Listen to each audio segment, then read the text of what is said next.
दोस्तों आपको बता दें, शहनाज गिल से जुड़ी बड़ी खबर सामने आ रही है। जी हाँ दोस्तों, सिद्धार्थ शुक्ला के गुजर जाने के बाद शहनाज गिल गहरे सदमे से गुजर रही हैं। इस वक्त उन्हें आज भी इस बात का अफसोस है कि कूपर अस्पताल से ही सिद्धार्थ को सफ़ेद चादर में लपेट कर लाया गया और उनका फेस भी चादर से पूरी तरह दोस्तों पैक था। कोई भी अंतिम समय में सिद्धार्थ का चेहरा नहीं देख पाया। वहीं दोस्तों शहनाज का सिद्धार्थ का फेस देखे बिना तो सना का ये हाल है, और अगर सना अंतिम समय में सिद्धार्थ का चेहरा देख लेती तो खुद को बिल्कुल भी ना रोक पाती। वहीं दोस्तों शहनाज को इस बात का इतना ज़्यादा अफसोस है और वो बोली भी कि सिद्धार्थ के चेहरे को देखकर ही तो मैं जी रही थी, और जब उनका अंतिम समय आया तो उसी प्यारे चेहरे को ढक दिया गया। मुझे ताउम्र इस बात का अफसोस रहेगा कि मैं सिद्धार्थ के अंतिम पलों में उनका फेस नहीं देख पाई। लेकिन महामारी के नियमों को फॉलो करते हुए दोस्तों मुंबई पुलिस और कूपर अस्पताल वालों ने कुछ गाइडलाइंस तैयार की हुई थी, जिसकी वजह से सिद्धार्थ के फेस को ढका गया था। आपको बता दें, शमशान में भी मैक्सिमम लोगों ने फेस मास्क लगाया हुआ था। इतना ही नहीं, शहनाज ने हालांकि उसके बाद भी काफ़ी जिद की कि चादर को सिद्धार्थ के फेस से हटा दो, मुझे एक बार अपने सिद्धार्थ का चेहरा देखना है। उनका चेहरा देखकर ही तो मेरा दिन निकलता था और उनका चेहरा देखकर ही तो मेरी रात ख़त्म होती थी, और अब मुझे मेरे सिद्धार्थ का चेहरा नहीं दिखा रहे।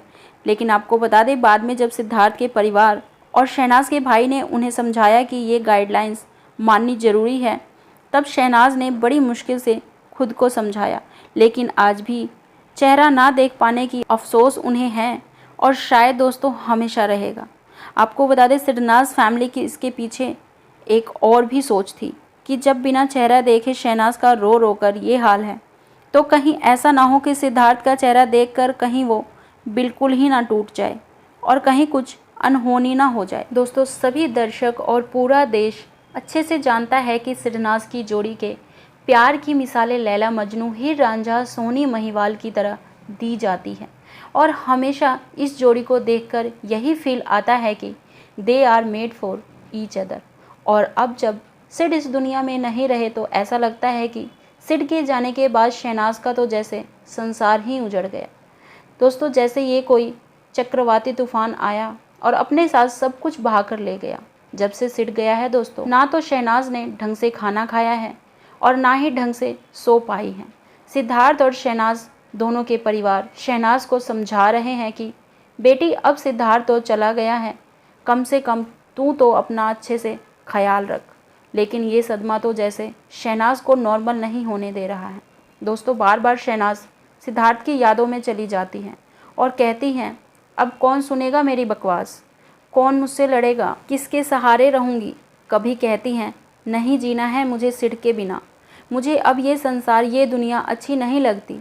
दोस्तों 5 से 6 दिन हो गए हैं सिद्धार्थ को गए, लेकिन शहनाज आज भी उसी सदमे में है।